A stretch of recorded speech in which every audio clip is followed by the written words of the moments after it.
Tengan muy buenas tardes. Este día les hablaré acerca de las medidas cautelares, pero para entender qué son, tenemos que partir de la base que la tramitación de un proceso necesariamente conlleva un transcurso de lapso temporal inevitable, y esto se debe a que el proceso es una sucesión de actos procesales que tienen lugar uno tras otro en determinado tiempo. Los actos procesales es importante hacer mención que se debe de dejar unos determinados márgenes temporales, márgenes que el ordenamiento debe considerar prudente o necesario a fin que se pueda satisfacer el derecho de defensa de ambas partes, independientemente de la carga del trabajo del juzgado competente. Estos procesos de igual forma siempre llevan un lapso temporal determinado. Y quisiera mencionar algo en relación al transcurso de ese tiempo, que se produce una curiosa paradoja.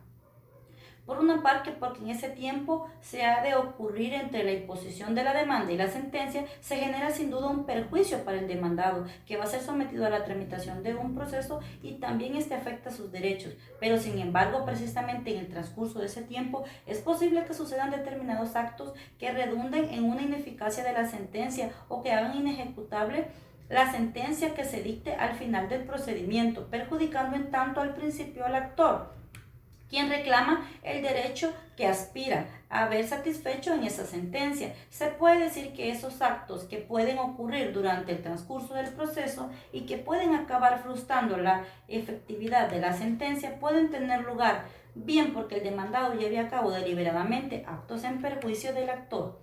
Podemos poner como ejemplo culpación de bienes o también porque la propia naturaleza así lo decide.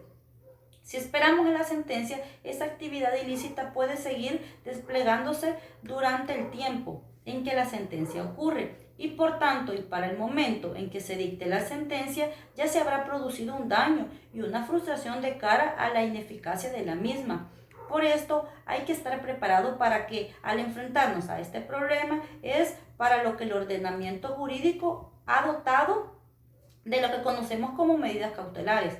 Estas son resoluciones judiciales dictadas a instancia del actor con el fin de garantizar la efectividad o ejecutividad de la futura sentencia que se dicte en el supuesto que fuera estimatoria.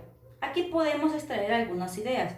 Las medidas cautelares son unos mecanismos o instrumentos que tienen por finalidad garantizar la ejecución de la futura sentencia. Se adopta por el juez mediante una resolución judicial. Esta es solicitada por la parte actora o también podemos decir por la futura parte actora, ya que esta puede ser solicitada antes de la demanda y se solicita frente al demandado o futuro demandado. Obviamente, y en tanto a la finalidad de las medidas cautelares, es garantizar que la sentencia que de futuro vaya a dictarse se puede ejecutar.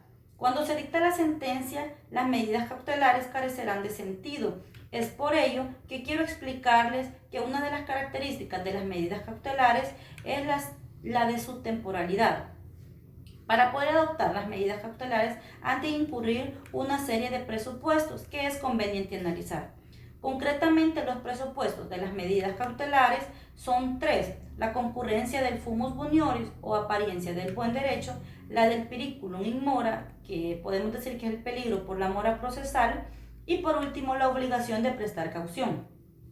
La apariencia del buen derecho supone la justificación por parte del actor y de la existencia a su favor y en contra del demandado del derecho que reclama y por tanto justifica la adopción de la medida cautelar.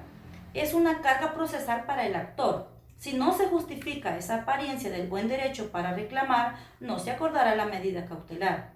Aquí lo importante es la verosimilitud de lo que se reclama. Para ello bastará con aportar un principio de pruebas. Normalmente tendrá carácter documental, pero nada impide que pueda ser de otra naturaleza.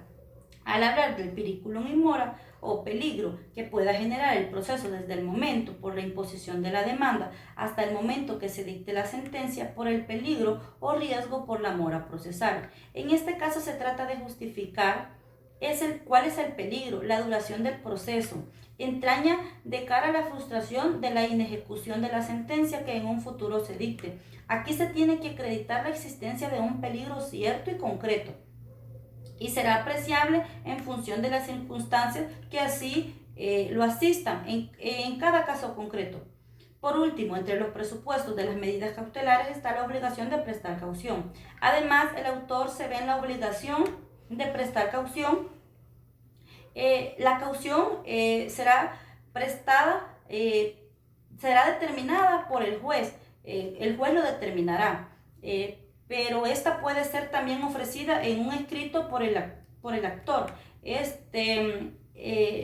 Ellos presentan un escrito al juez, pero también el juez está en su competencia de determinar la cantidad que será denominada.